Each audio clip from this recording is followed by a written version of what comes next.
கிராம மிஷனரி இயக்கம் வழங்கும் கிராமிய நேரம் என்ற இந்த நிகழ்ச்சிக்கு உங்களை அன்புடன் வரவேற்கிறோம். இயேசு கிறிஸ்துவின் இனிய நாமத்தினாலே கிராம மிஷனரி இயக்க குடும்பத்தின் சார்பாக கிராமிய நேரம் என்ற நிகழ்ச்சிக்கு உங்களை அன்போடு கூட வரவேற்கிறோம். அல்லேலூயா. சந்தோஷமா இருக்கீங்களா? ஏசப்பா நம்ம கூட தான் இருக்கிறார். அக்கறைக்கு போகும் வாருங்கள் என்று சொல்லி சீசர்களை தம்மோடு கூட பிரயாணம் செய்யும்படி மார்க் 4 அதிகாரத்தில் அவர் அழைக்கிறார். அவரும் கூடயே தான் வர்றார். ஆனால் என்னச்சு, புயல் அடிக்குது, காற்றடிக்குது, அலைகள் மோதுது. நிறைய பேர் என்ன நினைக்கிறோம், ஏசப்பா தானே எங்களை அழைச்சிட்டு வந்தார், அப்புறம் ஏன் இவ்வளோ உபத்திரம் வருதுன்னு நினைக்கிறாங்க. நான் சொல்கிறேன், எப்பொழுதுமேங்க உபத்திரமே வராதுன்னு சொல்லி பைபிளில் ஒரு இடத்துல கூட சொல்லலை. உபத்திரம் உண்டு, திடன் கொள்ளுங்கள், நான் உலகத்தை ஜெயித்தவர் நம்ம கூட இருக்கிறார். அல்லேலூயா. பாருங்க, கப்பலை சுற்றி தண்ணி அலைகள் மோதுது, ஆனால் கப்பலுக்கு ஒன்றும் சேதம் இல்லைங்க. இந்த செய்தியை கேட்குற சகோதரியை, உங்களை சுற்றி பல நெருக்கங்கள், பிரச்சனைகள், அவமானங்கள், நிந்தைகள் இருக்கலாம். ஆனால் ஒன்றுலேயும் நீங்கள் முங்கலையங்க, அதாங்க ஏசப்பா உங்க கூட இருக்கிறார். ஆண்டவர் அற்புதம் செஞ்சுட்டு சீசர்களை பார்த்து ஒரு கேள்வி கேட்குறாரு, ஏன்டா இப்படி பயப்படுறீங்க, ஏன் உங்களுக்கு விசுவாசம் இல்லாமல் போயிட்டு? இந்த செய்தி கேட்குற சகோதரி இன்றைக்கு ஆண்டு உங்களோடு பேசுகிறார். ஏன் இப்படி பயப்படுகிறீர்கள்? பிரச்சனை இருந்தால் நான் உங்களை கைவிட்டு வரேன் ஏசப்பா, நீங்கள் அவமானம் பற்றுவீங்களா? என் ஜனங்கள் ஒருபோது வெட்கப்பட்டு போவதில்லை. பார்த்தீங்களா வார்த்தையை? பார்த்தீங்களா? நீங்கள் வெட்கப்பட மாட்டீங்க, ஒப்பு கொடுங்க. ஆண்டவர் அற்புதம் செய்வார். அல்லேலூயா. எனக்காக, எங்களுக்காக, நாங்கள் செய்து வருகிற எல்லா ஊழியத்திற்காக நீங்கள் ஜெபித்து கொள்ளும்படி அன்பாய் வேண்டுகிறேன். நீங்கள் இந்த செய்தி கேட்குற நீங்கள் உங்கள் இடத்துல இருந்தே எங்களோடு இணைஞ்சு நீங்கள் ஊழியம் செய்யலாம். எஸ்தராக உங்களை ஒப்பு கொடுக்கலாம். எஸ்தர்னா என்ன அர்த்தம்? நான் உங்களுக்கு வாட்ஸ்அப் நம்பர் இருந்துச்சுன்னா நான் ஒரு 10 ஜெப குறிப்பு, 20 ஜெப குறிப்புகளை உங்களுக்கு நான் அனுப்பி வைப்பேன். ரொம்ப இம்பார்ட்டண்டாக எங்களுக்கு வர்ற ஜெப குறிப்புகள், எங்கள் ஊழியத்தில் உள்ள முக்கியமான ஜெப குறிப்புகளை உங்களுக்கு டெய்லி வாட்ஸ்அப்பில் அனுப்பி வைப்பேன். நீங்கள் அதை சொல்லி ஒரு 10 நிமிஷம் 20 நிமிஷம் அந்த ஜெப குறிப்புகள் ஜெபம் பண்ணிங்கனாலே நீங்கள் தாங்க எஸ்தர். அல்லேலூயா. நீங்கள் எஸ்தர் போன்று ஜெபிச்சா போதும். எஸ்தர் புஸ்தகத்தில் பாருங்கள், 127 நாடுகளுக்கு விடுதலை. அற்புதம். நீங்கள் ஒப்பு கொடுக்கலாம். எஸ்தர் ஊழியமாக என்னை ஒப்பு கொடுக்குறேன்னு சொல்லி ஒப்பு கொடுக்கலாம். தெபோராளா உங்களை ஒப்பு கொடுக்குறீங்களா? பாருங்க, அந்த அம்மா சொல்கிறாங்க, தெபோராளாகி நான் தாயாக எலும்பும் அளவும் கிராமங்கள் பாழாய் போயின. இன்றைக்கு ஏன் கிராமங்கள் நாசமாக போச்சு, பாழாய் கிடக்குது. நிறைய இளம் விதவிகள் வந்துட்டாங்க. கொரோனாவில் யாருங்க ரொம்ப ஒன்றும் சாகலைங்க, அதை விட பல மடங்கு சாராயம் குடிச்சு சாகுறாங்க. பாருங்க, நாம் இளம்பணுங்க. சிறு பிள்ளைகள் சிகரெட் குடிக்கிறார்கள், சாராயம் குடிக்கிறார்கள். வாலிப பிள்ளைகள், மாணவிகள் சாராயம் குடிக்கிறார்கள். போதை வஸ்துக்கள், ஏதாயில் ஒருத்தர் அடிமைத்தனத்தில், பாவத்தில், செல்ஃபோனில் அடிமையாக இருக்கிறார்கள். நீங்கள் தெபோராளா உங்களை ஒப்பு கொடுக்கல. நீங்கள் ஒன்றும் மிஸ்டரியாக கிளம்பி வரனா வேண்டாம். நீங்கள் இருக்கிற இடத்துல தெபோராளா உங்களை ஒப்பு கொடுத்தீங்கன்னா, நான் என்ன சொல்லுவேன், ஒரு வாரத்தில் ஒரு 5 பேர் 4 பேர் சேர்ந்து ஒரு பகலில் ஒரு 1 மணி நேரமோ, இல்லை சாயங்காலத்தில் 1 மணி நேரமோ, இல்லை மதியானத்தில் உங்கள் ஃப்ரீ டயத்தில் 1 மணி நேரமோ நீங்கள் சேர்ந்து ஜெபம் பண்ணிங்கன்னா, அந்த ஜெப கூட்டத்தை ஆயத்தப்படுத்துகிறீங்களா? நீங்கள் தாங்க தெபோராள். இப்போயே நீங்கள் தொடர்பு கொள்ளுங்க. நீங்கள் தெபோராளா, ஆண்டவரை உங்களை அழைக்கிறார். அல்லேலூயா. நீங்கள் உங்கள் பகுதியில் ஜெபிக்க ஆரம்பிச்சிட்டிங்கன்னா போதும், மிஸ்டரிகளை ஆண்டவர் எழுப்பி விடுவார். நான் உங்கள் பகுதிகளுக்கு மிஸ்டரிகளை அனுப்பி வைப்பேன். ஒன்றும் இல்லைங்க, மார்க் 2 அதிகாரத்தில் 4 பேர்கள் ஓர்மனப்படுறாங்க, நேரத்தை கொடுக்குறாங்க, மெனக்கடுறாங்க. தேவையில்லை ஒருத்தனை இயேசுனார்கிட்ட கொண்டு போகிறாங்க. ஏன்னா அவனுக்கு பாட்டு பாட தெரியுமா? தெரியாது. ஜெபம் பண்ண தெரியுமா? தெரியாது. வரங்கள் இருக்கா? தெரியாது. பிரசங்கம் பண்ண தெரியாது. அவங்களுக்கு தூக்கிட்டு வர தெரியும். இந்த செய்தி கேட்குற நீங்கள் பிரசங்கம் பண்ண எனக்கு தெரியாது, எனக்கு வரங்கள் இல்லை, வல்லமை இல்லை, தாளந்துகள் இல்லை, ஒன்றும் வேண்டாங்க. நீங்கள் 4 பேர் சேருங்க. அல்லேலூயா. உங்களால் என்ற ஊழியத்தை எங்களோடு இணைஞ்சு செஞ்சீங்கன்னா போதும். அநேக எழுப்புதலை, கண்கள் காண அற்புத அடையாளங்களை இயேசு உங்கள் மூலியமாக செய்வார் ஐயா. அந்த 4 பேர் ஊருக்கு தேடுறோங்க. அவங்கள வச்சு நிறைய ஊழி இருக்குது. இப்போ கூட நீங்கள் தொடர்பு கொள்ளுங்க. பிரதர், நான் ஒரு 3 பேரை, நானும் இன்னும் 3 பேரை ரெடி பண்ணுறேன், நான் என்ன செய்யணும்னு கேளுங்க, நான் உங்களுக்கு தகுந்த ஆலோசனை நான் சொல்லி கொடுக்குறேன். அல்லேலூயா. ஆண்டவருக்காக கடைசிகள் எழுப்புதலுக்காக நம்ம எல்லோரும் இணைந்து கொள்வோம் ஐயா. கர்த்தர் நம்மளை ஆசீர்வதிப்பார், பயன்படுத்துவார். தொடர்ந்து எங்கள் ஊழியத்திற்காக ஜெபியுங்கள். எப்படியாவது நம்முடைய கண்கள் காண ஒரு எழுப்புதலை நாம் பார்த்துதான் இந்த உலகத்தை விட்டு நாம் கடந்து செல்ல வேண்டும், மறிக்க வேண்டும் என்று சொல்லி நாங்கள் ஜெபிக்கிறோம். நீங்களும் அப்படி ஜெபியுங்கள். நம்முடைய ஜெபத்தை கேட்கிற தேவன் பதில் கொடுப்பார். இன்றைக்கும் ஆண்டுடைய வார்த்தைகளை நாம் கேட்டு நாம் ஜெபிக்க போகிறோம்.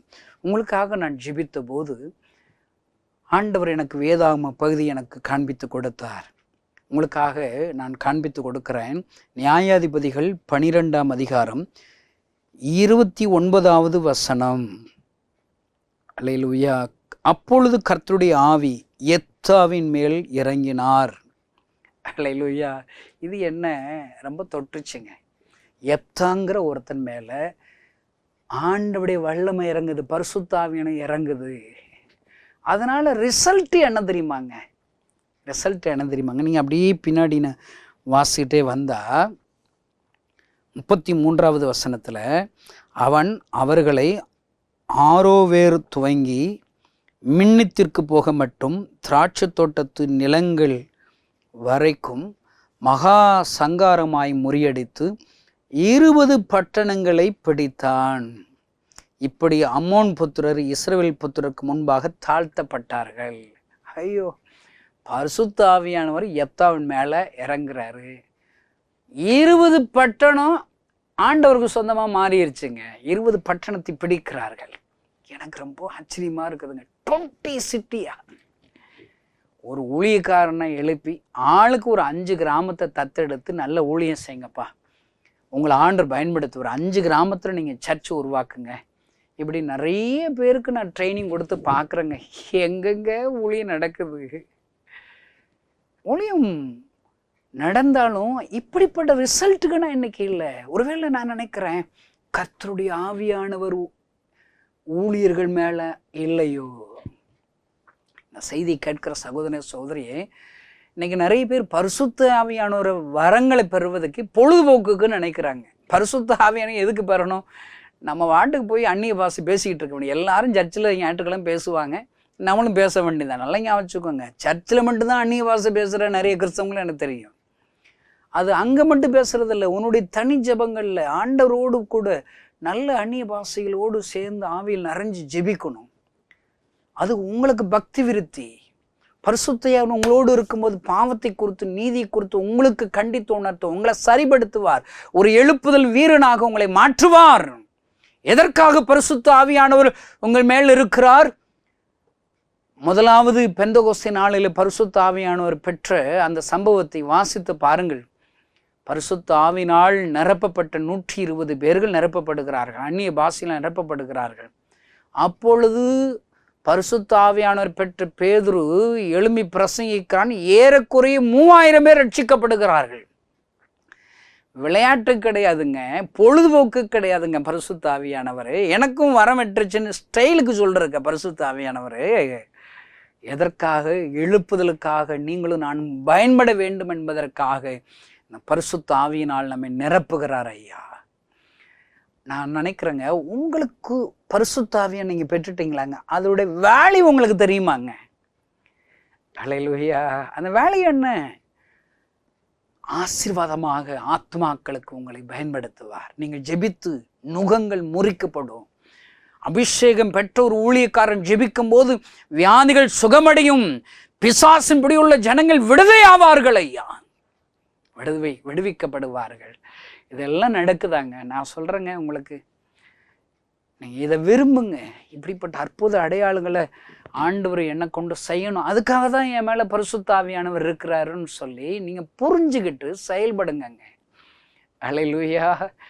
பாருங்களேன், 1 சாமுவேல் 16 அதிகாரத்தில் சாமுவேல்கிட்ட அனுப்பி வைக்கிற ஒரு தலைவனை நான் தேர்ந்தெடுக்க போகிறேன் சவுலுக்கு பின்பாக.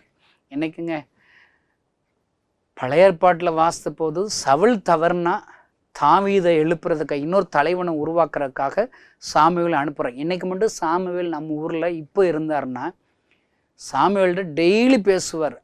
அந்த ஒரு திருநெல்வேலியில் ஒரு ஊழியக்காரனை நம்பினேன், அவனை பெரிய ஒரு தலைவனாக, லட்சங்களுக்கு அதிபதியாக, ஆயிரங்களுக்கு லட்சங்களுக்கு ஆசீர்வாதம் எழுப்பு வீரனா ஊழியக்காரனை எழுப்பினேன். அவன் கொஞ்ச நாள் நல்ல ஊழியம் செஞ்சான். அவன் இப்போ பணத்தை பார்த்த உடனே பணத்தின் பின்னாடி போயிட்டான். அவனுக்கு பதில் இன்னொரு ஊழியக்காரனை திருநெல்வேலியில் நான் எழுப்ப போகிறேன், நீ கிளம்புன்னு சொல்லி சாமுவேல்கிட்ட சொல்லியிருப்பார். டெய்லி ஆண்டவடிக்கு வேலை, தூத்துக்குடி போ, இன்னைக்கு விருதுநகருக்கு போ, விருதுநகரில் ஒரு பெரிய ஊழியக்காரனை எழுப்புனேன். திடீர்னு பார்த்தா அவனுக்கு பின்மாற்றமாகி நான் அழைத்த ஊழியத்தில் நிலைச்சிருக்காம இன்னொரு ஊழியத்துக்கு போயிட்டான். ஏன்னா ஆண்டவர் என்ன என் விசனை மாற்றிட்டாருங்கிறான். என்று எப்படிங்க மாற்றுவார்? இப்போ சவுலை பவுலாமா தெரிந்து கொள்கிறாரு. அவனை ஆண்டவர் தெரிந்து கொள்ளும் போதே ஆண்டவர் ஒன்று சொல்கிறார், எதற்காக உன்னை அழைச்சேன், இஸ்ரவேல் புத்திரர்கள் மத்தியில், புறஜாதிகள் மத்தியில், ராஜாக்களுக்கு மத்தியில் உன்னை பயன்படுத்த போகிறேன், உன்னை கனமுள்ள பாத்திரமாக தெரிந்து கொண்டேன் என்று சொல்லி பவுலை ஆண்டவர் அழைக்கிறார், முன்குறிக்கிறார். திடீர்னு ஒரு 9 அதிகாரத்தில் பவுலை தெரிஞ்சு கொள்றார். ஒரு 2-3 அதிகாரம், ஒரு கொஞ்சம் வருஷங்கள் தெரிஞ்ச உடனே, எப்பா நான் முன்னாடி அப்படி சொன்னது உண்மைதான், இப்போ வேற ஊழியத்துக்கு ஒன்று அழைச்சிட்டேன், அதெல்லாம் பழசெல்லாம் விட்டுரு, பழைய தரிசனத்தில் விட்டுரு, இனிமேல் நீ பிஷப் ஆயிர வேண்டிதான்னு சொல்லியே மாற்றுவாருங்க. இப்படி நிறைய பட்டணத்தில் ஆண்டவரால் தெரிந்து கொள்ளப்பட்ட ஊழியக்காரர்கள் பின்மாற்றமாகி விட்டார்கள் ஐயா. சாமுவேல் ஒரே ஒரு முறை தான் சவுலுக்கு பதிலாக தாவீது அபிஷேகம் பண்ண அனுப்பப்படுறாரு. அந்த அபிஷேகத்தை நிறைய நான் பிரசங்கம் பண்ணுவாங்க, பார்த்துக்கிட்டே இருப்பேன். அதில் என்ன இருக்குது? இப்போ தாவீது ஆடு மேய்ச்சிக்கிட்டு இருக்கிறார். இங்கே 7 அமிழ் பேபிகள் நல்ல கொழு கொழுன்னு தின்னுக்கிட்டே கிடக்காங்க. அதில் யுத்த காலத்தில் சும்மா ஒருத்தன் இருக்கிறான், கோலியாத்து வந்து பயங்கரமாக அங்கே கேவலப்படுத்துகிறான், அவமானப்படுத்துகிறான். ஆனால் யுத்த காலத்தில் சும்மா இருக்கிறான். யார்? தாவீதுடைய பிரதர்ஸு தான். இவன் யுத்தம் பண்ணாமல் கோலியாத்த ஆண்டுடைய நாமம் தூசிக்கப்படும் போது யுத்தம் பண்ணுறதுக்கு மனசில் சும்மா இருக்கிறான். ஆனால் இவன் தம்பிக்காரன் சின்ன பையன் நான் யுத்தம் பண்ணுறேன்னு சொல்கிறான். அவனை இவன் விடுறானா அண்ணங்காரன். அவன் என்ன சொல்கிறான், கொஞ்சம் ஆடுகளை எங்கடா விட்டு வந்தேங்கிறான். அப்போ ஆட்டுக்கு பிறந்தவன் டெய்லி ஒரு ஆடை தாவீது அனுப்பி வச்சிடும் போல, நல்ல கெடா வெட்டி. இவங்க பூரா தின்னு 7 பேரும் நல்ல கொழுத்து போயிருக்கிறாங்க. அதனால தான் சாமுவேல் வந்து, உன் பிள்ளைகளை ஈசாயிட்ட அணிவகுத்து வாப்பா, உன் பிள்ளைகளை ஒருத்தனை தலைவனை அபிஷேகம் பண்ண வேண்டியிருக்குன்னு சொன்னால், வந்த உடனே பார்க்குறோம் அப்படி கொழு கொழுன்னு இருக்கும். இவன் தான் போல் இருக்குது. தீர்க்கதரிசி ஏமாந்துடுறாருங்க. இன்னைக்கு எவ்வளோ பெரிய தீர்க்க தரிசனம் வரம் பெற்றவங்களும் நிறைய ஊழியக்காரை பார்த்தோன்னே ஏமாந்துடும். அவங்க பேசுகிற பேச்சு, அப்பா ஒரு பெரிய ஆத்ம பாரம் உள்ள ஊழியக்காரன் போலுன்னு சொத்தை எழுதி வச்சிடறான். அடுத்து கொஞ்ச நாளுக்கு அப்புறம் தான் தெரியுது பூரா பிராடுன்னு தெரியுது. இவங்களுடைய அர்ப்பணிப்பெல்லாம் பிராடுன்னு தெரியுது. அல்லேலூயா. பாருங்கள், உன் பிள்ளைகள் இவ்வளவுதானா? அப்போதான் இந்த ஈசாய்க்கு ஞாபகம், ஓ இன்னொரு பையன் இருக்கான், தகப்பனால் மறக்கப்பட்ட தூக்கி எறியப்பட்ட ஒரு பாத்திரம் ஐயா. இந்த செய்தி கேட்கிற சகோதரனே சகோதரியை, எல்லாராலையும் மறக்கப்பட்டு இருந்தாலும் என் ஆண்டவர் உன்னை மறக்க மாட்டார். உன்னை எழுப்புதலுக்காக ஆண்டவர் முன்குறித்திருக்கிறார். அல்லேலூயா. அவனை அழைப்பித்து கொண்டு வா என்று சொல்லி சாமுவேல் சொல்லுகிறார். அவன் வருமறை நான் பந்தி இருப்பதில்லை, சாப்பாடு மேலே கை வைக்க மாட்டேன். சாமுவேல் காத்திருக்கிறார். சாமுவேல் மாத்திரம் அங்கே காத்திருக்கல, என் ஆண்டவரும் சாமுவேலோடு கூட காத்திருக்கிறார். இந்த செய்தியை கேட்கிற சகோதரனே சகோதரியே, God is waiting for you. எதற்காக? உனக்கு ஒரு அபிஷேகம் கொடுப்பதற்காக, உன்னை வல்லமையினால் நிரப்புவதற்காக, உன்னை லட்சங்களுக்கு ஆசீர்வாதமாக உன்னை பயன்படுத்துவதற்காக இன்றைக்கு உனக்காக என் ஆண்டவர் காத்திருக்கிறார் ஐயா, காத்திருக்கிறார். தாவீது வருகிறான். எங்க ஒரு பெரிய ஒரு வயதான ஒரு சாமுவேல் உட்கார்ந்துருக்கிறார். என்ன செய்கிறாரு? அவர் கொம்பில் இருக்கிற ஒரு எண்ணெயை தலை மேலே ஊத்துற. இதோட வேல்யூ அப்போ அவனுக்கு தெரியாதுங்க. ஆனால் அந்த அபிஷேகம்தான் கோலியாத்தை முறியடிக்க உதவுகிறதையா. லட்சக்கணக்கான ஜனங்களுக்கு ஆசீர்வாதமாக அந்த அபிஷேகம் தாவீதை மாற்றுகிறதையா. அருமையான இந்த செய்தி கேட்கிற சகோதரனே சகோதரியே, இந்த பரிசுத்த ஆவியானவர் உன்னை நிரப்பும்படி விரும்புகிறார். இங்க பாருங்க, எப்தா மேல பரிசுத்த ஆவியானவர் இருக்கிறார். 10 எப்தா மேல பரிசுத்த ஆவியானவர் இருக்க 20 சிட்டியை பிடிச்சிட்டான். இன்னைக்கு 20 பேர் ஊழியக்காரன் ஒரு சிட்டியில இருந்தாலும் அந்த பட்டணத்தை பிடிக்க முடியல. பட்டணத்தில் இருக்கிற ஒரு 50 பேரை பிடிக்க முடியல. அப்படியே 20 பேர் ஒரு பட்டணத்தில் இருந்தாலும் 20 பேர் சண்டையை போட்டுக்கிட்டு இருக்கிறான். ஏன் ஆத்மாவை நீ எடுத்துட்ட, ஓ ஆத்மாவை நான் எடுத்துட்டேன், பூரா சண்டை தாங்க. ஐயா, உன்மேல் பரிசுத்த ஆவியுடைய வல்லமை இல்லை. எப்தாவின் மேல் பரிசுத்த ஆவியானவர் இருக்கிறார். 20 பட்டணங்களை அவன் பிடிக்கிறான். இப்படிப்பட்ட எழுப்புதல் தமிழ்நாட்டு தேவை ஐயா. இப்படிப்பட்ட எழுப்புதல் எப்தாக்கள் இன்றைக்கு இருக்கிற ஒவ்வொரு ஊழியக்காரர்களும் மாற வேண்டும் ஐயா. அருமையான சகோதரனே, சகோதரியே, நீ ஆண்டவருக்கு முன்பாக எப்தாவை போன்று ஜெபம் பண்ணு. எப்தாவை போன்று ஜெபித்து காரியங்களை நடப்பி பொருதனைகளை செய். எப்தாவை பயன்படுத்தி 20 பட்டணங்கள் சொந்தமாக மாறுமானால் ஏன் உன்னை கொண்டு இந்த பட்டணத்தை ஆண்டவர் சொந்தமாக மாற்ற முடியாதா? அவருடைய வல்லமை மாறிவிட்டதா? நான் அடிக்கடி யோசிப்பேன். சரி, எப்தா விடுங்க, அவர் முழு நேர ஊழியர். பைபிள் அப்போஸ்தலர் நடபடிகளில் 8ஆம் அதிகாரத்தில் வாச பார்த்தாங்க. பிலிப்புங்கிற ஊழியக்காரனை குறித்து போட்டிருக்குது 8ஆம் வசனத்தில். அந்த பட்டணத்தில் மிகுந்த சந்தோஷம் உண்டாயிற்று. ஒரே ஒரு ஊழியக்காரன் கொண்டு பட்டணம் ஃபுல்லா சந்தோஷம் வந்துருச்சுங்க. அவனுக்கு முன்னாடி உள்ள வசனத்தை வாச பார்த்தா 6ஆம் வசனத்தில் பிலிப்பு செய்த அதிசயங்களை ஜனங்கள் கேள்விப்பட்டு கண்டு அவனால் சொல்லப்பட்டவர்களை ஒருமனப்பட்டு கவனித்தார்கள். ஓ மூலியமா அற்புதம் நடந்துச்சுன்னா நீ பேசுகிற பிரசங்கத்தை எல்லாரும் ஒருமனப்பட்டு கேட்பாங்க. இன்னைக்கு யாருங்க பிரசங்கத்தை கவனிக்கிறா? ஏன்னா பிரசங்கம் பண்ற ஊழியக்காரரே அந்த பிரசங்கத்தை கீழ்ப்படியில்லை. எப்படி உன் ஜனங்கள் கேட்பாங்க? செய்து காண்பிக்கிறவர்கள் ஐயா, வாழ்ந்து காண்பிக்கிற பிழைப்புக்கு தேவை ஐயா. பாருங்க, 7ஆம் வசனத்தில் அநேகரில் இருந்த அசுத்த ஆவிகள் மிகுந்த சத்தமிட்டு கூப்பிட்டு அவர்களை விட்டு புறப்பட்டது. அநேக திமிர்வாதக்காரரும் சொப்பானிகளும் குணமாக்கப்பட்டார்கள். இந்த வசனத்தை வாசிக்கும் போது நானே குறைவில்லை வந்தாங்க. இந்த செய்தியை கேட்குற நீங்கள் என்னை ஒரு பிள்ளையாக ஏற்றுக்கொண்டு பிலிப்பை போன்று என்னையும் பயன்படுத்த வேண்டும், எப்தாவை போன்று என்னையும் பயன்படுத்த வேண்டும். எப்தா 20 பட்டணங்களை பிடித்தார். நான் என்ன விரும்புகிறேன்? கிராமங்களே ஏசப்பாக்கு சொந்தமாக மாறணும். கர்த்தருடைய ஆவியான என் மேல இருந்து ஏறக்குறைய 7000 மிஷனரிகள் எழுப்பி 1,00,000 கிராமங்களை சொந்தமாக மாற்ற வேண்டும் ஐயா. அதற்கு என்ன வேண்டும்? எப்தாவின் மேல் இருக்கிற அதே பரிசுத்த அவன் என் மேல் வர வேண்டும் ஐயா. நீங்கள் ஜெபம் பண்ணுங்கள். பாருங்க, இந்த பிலிப்பு வைத்து ஒரு பட்டணத்தை பிடிச்சிட்டாருங்க. நீங்க இவர் முழு நேர ஊழியர்னு நினைச்சீங்களா? இல்லவே இல்லைங்க. பார்ட் டைம் ஊழியர். பார்ட் டைம் ஊழியர்னே சொல்ல முடியாது. இன்னைக்கு எங்க ஊழியத்தில் ஏசப்பா சொன்னார், முழு நேர ஊழியர்களை நான் நம்பி ஏமாந்துட்டேன்ப்பா. நீ பெசாட்டுக்கு பகுதி நேரமாக ஊழியம் செய்கிறவங்களை எழுப்ப நான் பயன்படுத்துவேன்னு சொல்லியிருக்காரு. 1 மணி நேரம் மிஸ்டரிகள் நாங்கள் வச்சுருக்குறோம். ஆண்டவர் பாருங்க, ஒரு நாள் அப்படியே போகிறார். நிறைய பேர் சும்மா இருக்கிறவங்கள பார்க்குறாரு. காலையில், ஏப்பா சும்மா இருக்கிறீங்க, திராட்சை தோட்டத்தில் போய் வேலை பாருங்கப்பா, உங்களுக்கு சம்பளம் தருவேங்கிறாரு. கொஞ்சம் பேர் அப்படி பார்க்குற கடை தெருவில் சும்மா கிடக்காங்க. நிறைய பேர் சும்மா கடைகளில் ஷாப்பிங்கில் தான் சுற்றிக்கிட்டு தர்றான். ஊழியக்காரங்க எல்லாம் சும்மா தான் இருக்கிறாங்க. கிறிஸ்தவங்கள் எல்லாம் அங்கே போக பிஸியாக இருக்கிறாங்க. எழுப்புதல் வரலங்க. கிறிஸ்தவ நண்பனே, உங்களை ஏன் ஆண்டவர் ரட்சித்திருக்கிறார்? உங்கள் உள்ளத்தில் ஏன் ஏசப்பா பிறந்தார்? உங்கள் மூலியமாக பல நூற்றுக்கணக்கான ஆயிரக்கணக்கான உள்ளத்தில் இயேசு பிறக்க வேண்டும் ஐயா. அதுதான் ஆண்டவருடைய நோக்கம். அதுதான் கிறிஸ்துமஸ்.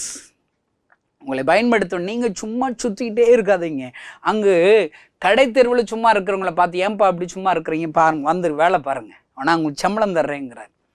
கடைசி சாயங்காலம் 1 மணி நேரம் தாங்க இருக்குது. அந்த 1 மணி நேரம் மாத்திரம் வேலைக்கு வாங்கன்னு சொல்லி கூப்பிடுறாரு. சம்பளம் முழு சம்பளம் கொடுக்குறாருங்க. பாருங்க, பகுதி நேர மிஸ்டரிகள், 1 மணி நேரம் மிஸ்டரி. இந்த செய்தியை கேட்கிற சகோதரனை, ஒரு நாளைக்கு 1 மணி நேரம் என்னால் ஏசப்பாவுக்கு ஊழியம் செய்ய முடியும்னு சொல்கிறீங்களா? என் கூட நீங்கள் தொடர்பு கொள்ளுங்க. ஆண்டவர் உங்களை எடுத்து பயன்படுத்துவார். என்னை பயன்படுத்துவது போலே உங்களையும் பயன்படுத்துவார். கர்த்தர் உங்களை பயன்படுத்தட்டு. உங்களை கொண்டு நீங்கள் இருக்கிற அந்த பட்டணத்தை ஆண்டவர் தமக்கு சொந்தமாக மாற்றுவார் ஐயா, மாற்றுவார். இவன் யார் தெரியுமா? நீங்கள் 6ஆம் அதிகாரத்துக்கு வரணும். அதில் பார்த்தீங்கன்னா சாப்பாடில் சண்டை வந்துருச்சுங்க. 1ஆம் வசனத்தில் நீங்கள் பார்த்தீங்கன்னா அங்கே பூரா விதவைகள் எழும்பிட்டாங்க. அன்றாட விசாரணையில் திட்டமாய் எங்களை யாரும் விசாரிக்கலைன்னு சொல்லி அவங்க முறுமுறுக்க ஆரம்பிச்சிட்டாங்க. அப்போ 12 சீசர்களுக்கு கமிட்டி கூடுது. இன்றைக்கி இருக்கிற கமிட்டி எல்லாம் கம்மண்டு ஈட்டு டீ தான். என்னத்த கமிட்டி? அல்லேலூயா. ஒருவேளை கமிட்டியில் இருக்கிறவங்க நிறைய பேர் உண்மையாக செயல்படுற கமிட்டி இருக்குது. இந்த செய்தியை கேட்குற நீங்கள் ஒரு கமிட்டியில் இருக்கீங்களா? அது செயல்படுற கமிட்டியா, சும்மா காய்ச்சும் கமிட்டியா? அது ஒரு பெரிய ஊழியங்க. 1000 வாட்ஸ் மின்சாரத்தோடு விளையாடுறது போல் நீங்கள் ஒரு சர்ச்சில் பொறுப்பாக இருக்கிறது. ஒன்றும் உருப்படியாக நீங்கள் ஊழியம் செய்யணும். கமிட்டியாக சேர்ந்து உருப்படியான திட்டங்கள் வைக்கணும். கமிட்டியில் இருக்கிற யாராவது இந்த செய்தியை கேட்டிங்கன்னா, இந்த வருஷத்தில் எங்கள் சர்ச்சு மூலிமா ஒரு மாதம் ஒரு சர்ச்சு கட்டி 12 சர்ச்சு கிராமத்தில் கட்ட போகிறோங்கன்னு முடிவு பண்ணணும். இல்லை 12 மிஷனரிகள் ஒரு மாதத்துக்கு ஒரு மிஷனரி அபிஷேகம் நடக்கணும். ஒவ்வொரு மாதமும் புதிய ஆத்துமாக்களுக்கு ஞானசான ஆராதனை நடத்த வேண்டும். அப்படிப்பட்ட ஆக்கப்பூர்வமான கமிட்டியாக இருக்கணும். இங்கே 12 பேர் கமிட்டி கூடி 4ஆம் வசனத்தில் 3ஆம் வசனத்தில் என்ன சொல்ல? ஆதலால் சகோதரரை பரிசுத்த ஆவியும் ஞானமும் நிறைந்து நற்சாட்சி பெற்றிருக்கிற 7 பேரை உங்களில் தெரிந்து கொள்ளுங்கள். அவர்களை இந்த வேலைக்காக ஏற்படுது. எதுக்கு? சமையல் வேலைக்குங்க. விசாரிக்கிறதுக்கு ஒரு 7 பேரை நம்ம நியமிப்போன்னு சொல்லி 12 பேர் சேர்ந்து ஒரு கமிட்டி கூடி தீர்மானம் போட்டுருச்சு. இவங்க என்ன சொல்கிறாங்க? நாங்களோ ஜெபம் பண்ணுவதிலும் வேத வசனத்தை போதிக்கிற ஊழியத்தில் இடைவிடாமல் தரித்திருப்போம் அப்படி சொல்லிட்டு அப்படி செலக்ட் பண்ண 7 பேர் தான் இந்த பிலிப்பு. சமையல்கார வேலை செய்கிறவன். அவனை வச்சு ஒரு பட்டணத்தை, சமாரியா பட்டணத்தை என் ஆண்டவருக்கு சொந்தமாக மாற்றி விட்டானே. ஐயா, இந்த செய்தியை கேட்குற நம்மகிட்ட ஏதோ கோளாறு இருக்குதுங்க. நம்முடைய சபைகளில் நிறைய கோளாறு இருக்குதுங்க. ஊழியக்காரர்கள் ஏன்ட்டியும் சரி மற்றவங்கள்ட்ட ஏதோ கோளாறு இருக்குதுங்க. நம்ம மேலே இருக்கிற அபிஷேகத்தை வச்சு பட்டணங்களை சொந்தமாக மாற்ற முடியல, ஒரு கிராமங்களை சொந்தமாக மாற்ற முடியல. முதல் நூற்றாண்டில் இருந்த அதே கிறிஸ்தவ எண்ணிக்கை தான் இப்பயும் இருக்கும்னு நினைக்கிறேன். நாம் ஏசுனாரை ஏற்றுக்கொண்டு 25 வருஷம் 25 வருஷமாக கிறிஸ்தவங்களுடைய எண்ணிக்கை எவ்வளவு? 5%ங்கிறான். இப்போ எவ்வளோ? 5%. என்னை கேட்டால் கொஞ்சம் பேர் பர்சன்டேஜ் குறைஞ்சாலும் குறைஞ்சிருக்குங்க. சொல்லலாம் எழுப்புதல் அங்கே வந்திருக்கு இங்கே வந்திருக்கு. ஆனாங்க எழுப்புதலுடைய அடையாளம். நான் ஒரு சர்ச்சுக்கு போகிறேன்னா அங்கு ஞானசான ஆராதனை நடந்துச்சா? நான் கேட்குறேன், இந்த வருஷத்தில் புறஜாதிகள் உங்கள் சர்ச்சில் எத்தனை பேர் ஞானசானம் எடுத்தாங்க? சிரிக்கிறாங்க. ஞானசானம் நடந்துச்சு. எல்லாம் உங்கள் பிள்ளைகள், பேர பிள்ளைகள், இவங்க தான் மறுபடியும் ஞானசானம் எடுக்கிறோம். புறஜாதிகள் ஞானசானம் எடுக்கிறார்களா? அதுதான் ஐயா ரியல் எழுப்புதல். வேதனை ஐயா, வேதனை. யெப்தாவின் மேல் கர்த்தருடைய ஆவியானவர் இருந்ததினாலே 20 பட்டணங்கள் சொந்தமாக மாறுகிறதே. ஒரு சாதாரண சமையல் வேலைக்கென்று தெரிந்து கொள்ளப்பட்ட பிலிப்புவின் மூலியமாக சமாரியா பட்டணம் எங்கிலும் சந்தோஷம் பட்டணம் சொந்தமாக மாறுகிறதே. ஐயா, என்னை ஆண்டவர் கைகளை ஒப்பு கொடுத்துருக்கிறேன். ஆண்டவரை என்னை கொண்டு கிராமங்களை சொந்தமாக மாற்றுங்க. அதற்கேற்ற அபிஷேகத்தை தாங்க, அதற்கேற்ற ஞானத்தை தாங்க, கிருபை வரங்களை தாங்க என்று நான் ஜெபிக்கிறேன். இந்த செய்தியை கேட்கிற சகோதரனே, நீங்கள் முழு நேர ஊழியர்களாக இருந்தீங்கன்னா உங்களை கொண்டு நீங்கள் இருக்கிற பட்டணத்தை ஏசப்பாவுக்கு நீங்கள் தான் சொந்தமாக மாற்றணும். உங்கள் தரிசன கண்கள் இப்பொழுது திறக்கப்படுவதாக.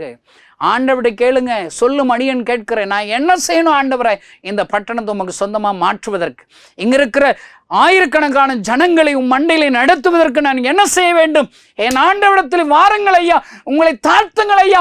ஆண்டவர் உங்களை திட்டங்களை தருவார். யெப்தாவிற்கு திட்டங்களை தருவது போல, யெப்தாவை பயன்படுத்தினது போல, பிலிப்பை பயன்படுத்தினது போல உங்களை பயன்படுத்துவார் ஐயா.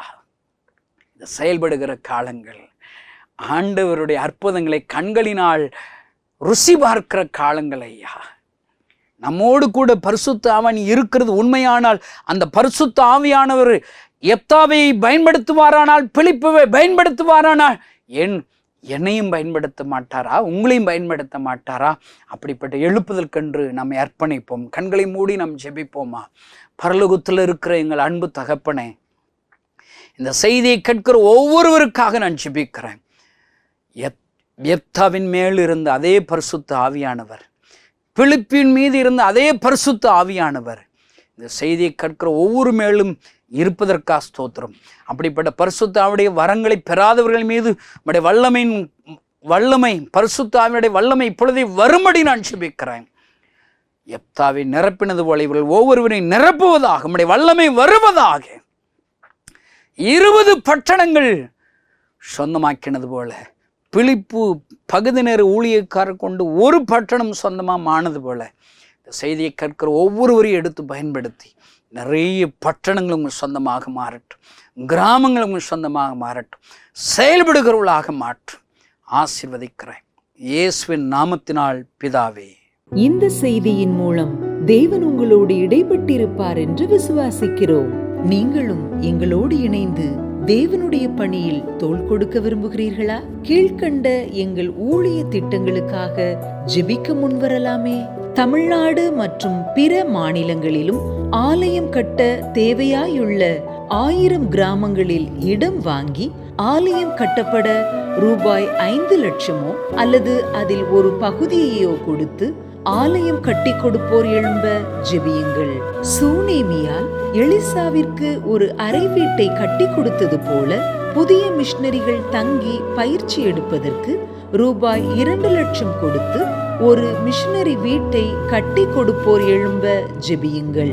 நாம் சந்திக்கும் வாலிபர்கள் மற்றும் ஆரம்ப விசுவாசிகளை கிறிஸ்துவுக்குள் வளரச் செய்ய ரூபாய் 300 கொடுத்து ஒரு வேதாகமமோ அல்லது அதற்கு மேற்பட்ட வேதாகமங்களையோ வாங்கி கொடுப்போர் எழும்ப ஜெபியுங்கள். நாம் பணி செய்யும் 8 மாநிலங்களிலும் உள்ள முழுநேர மிஷனரிகளை மாதந்தோறும் ரூபாய் 10,000 கொடுத்தோ அல்லது இயன்ற காணிக்கையை கொடுத்தோ தாங்குவோர் எழும்ப ஜெபியுங்கள்.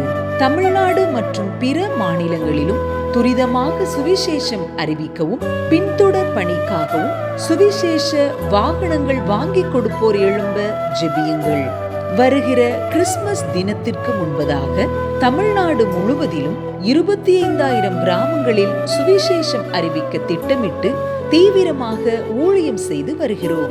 ஒரு கிராமத்திற்கு சுவிசேஷம் அறிவிக்க ஆகும் ரூபாய் 1000 தங்கள் குடும்பத்திலுள்ள ஒவ்வொருவரின் சார்பாகவோ அல்லது குடும்பத்தின் சார்பாகவோ கொடுப்போர் எழும்ப ஜெபியுங்கள். மேலும் எங்களோடு தொடர்பு கொள்ள விரும்பினால் திரையில் காணும் எமது முகவரியை குறித்துக் கொள்ளுங்கள். கிராம மிஷனரி இயக்கம், தபால் பெட்டி எண் 51, விருதுநகர் 626001. இந்த நிகழ்ச்சியையோ அல்லது எங்கள் ஊழியத்தையோ நீங்கள் தாங்க விரும்பினால் கீழ்காணும் தொலைபேசி எண்ணை தொடர்பு கொள்ளலாம். 73780004 73 78 000 444. கர்த்தர் தாமே உங்களை ஆசீர்வதிப்பாராக.